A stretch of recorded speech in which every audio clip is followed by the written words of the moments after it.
Les disparus de la guerre d'Algérie, victimes de la bataille d'Alger, Shekir Baba Ali Turki, dit Turki. L'histoire de Shekir Baba Ali Turki, surnommé Turki, a été recensée par le site 1000 autres, consacré à la mémoire des disparus de la bataille d'Alger.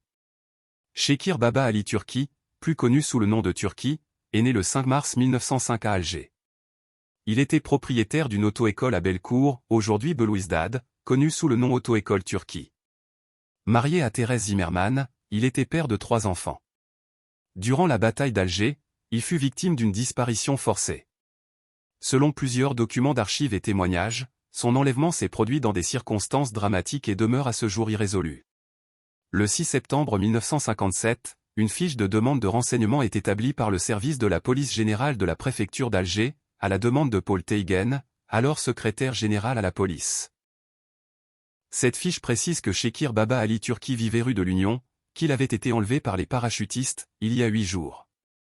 Une autre source, issue du service des liaisons nord-africaines, SLNA, donne des informations légèrement différentes. Elle confirme sa naissance le 5 mars 1905 à Alger, mentionne son domicile au une allée des Mûriers, Bellecour, et indique qu'il fut arrêté le 21 août 1957 vers 22h30, à son domicile, par les forces de l'ordre. Les parachutistes l'avaient emmené sous prétexte d'une simple vérification d'identité. Il portait son pyjama. Mais il ne reparut jamais. Des décennies plus tard, en janvier 2024, dans une correspondance personnelle avec les historiens Malika Rahal et Fabrice Risseputi, 2 membres de sa famille ont confirmé la disparition définitive de Shekir Baba Ali Turki.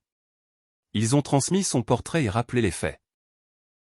Je tiens à signaler la disparition de l'oncle maternel de ma mère, Monsieur Baba Ali Turki Shekir, propriétaire de l'auto-école Turki, rue de l'Union à Bellecour, époux de Madame Zimmermann Thérèse. On est venu le prendre chez lui en pyjama, sous prétexte d'une vérification d'identité. Il n'est jamais revenu. Il a laissé une épouse et 3 enfants, aujourd'hui décédés, mais il y a des petits-enfants et des arrière-petits-enfants.